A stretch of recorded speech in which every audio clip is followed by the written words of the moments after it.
যেহেতু এই রাষ্ট্রে আর পাড়া না দিতে পারে, এই জন্য আমাদের এখানে আসা। কারণ আওয়ামী লীগকে আবার রাষ্ট্রে আনার জন্য সরকার আবার চেষ্টা করতেছে।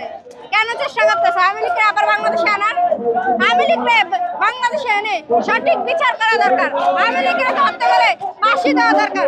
আওয়ামী লীগ কি জন্য আবার বাংলাদেশে আনার জন্য তারা চেষ্টা করতেছে। কেন?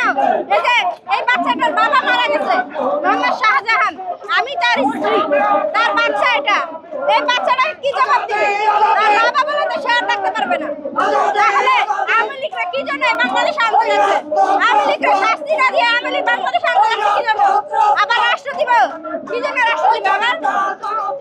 এই যে এত প্রাণ নিছে আওয়ামী লীগ, এগুলো কোনো বিচার নাই। কেন বিচার নেই?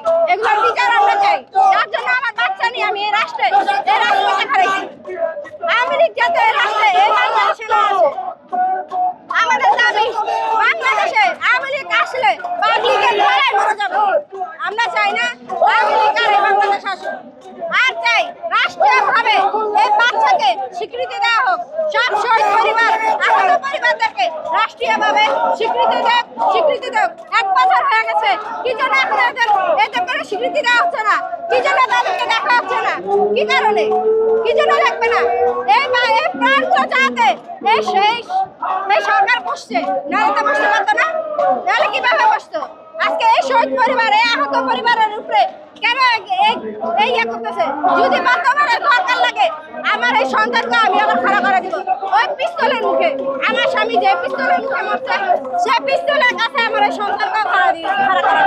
সমস্যা নেই, আমরা প্রস্তুত আছি। আমরা চাই না আওয়ামী লীগ এই রাষ্ট্রে আর আসুক। আর চাই রাষ্ট্রীয়ভাবে এই পরিবারদেরকে স্বীকৃতি দেওয়া হোক। বাবা শহীদ হয়েছে ঢাকা কলেজের ওদিকে 16 জুলাই তারিখে 16 তারিখে সে মারা গেছে ঢাকা কলেজের।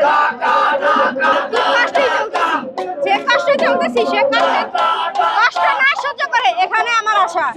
সবকিছুর দাবি আমি চাই আমার এই সন্তানকে আর্থিক সহযোগিতা দেওয়া হোক, আমার সন্তানকে রাষ্ট্রীয়ভাবে স্বীকৃতি দেওয়া হোক। আর আমাদের পাশে যত থাকা হয় সরকার যত থাকে, আর যদি না থাকে বর্তমান আবার এই জনগণ আবার ওই সরকার লাগাই দিবে, কোনো গ্যারান্টি নেই। যদি সরকারে আহত নিহতদেরকে না দেখে তাহলে আবারও এই সরকার নামায় দেওয়া হবে।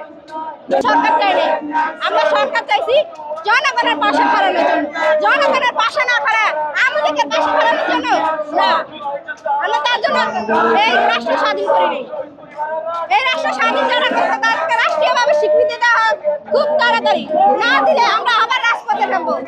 আমরা প্রস্তুত এই বাচ্চা নিয়ে খাড়া রয়েছে। আমাদের দাবি যদি না মানে আমরা রাজপথে ছাড়বো না। আজীবন থাকবে রাজপথে, কোনো সমস্যা নাই।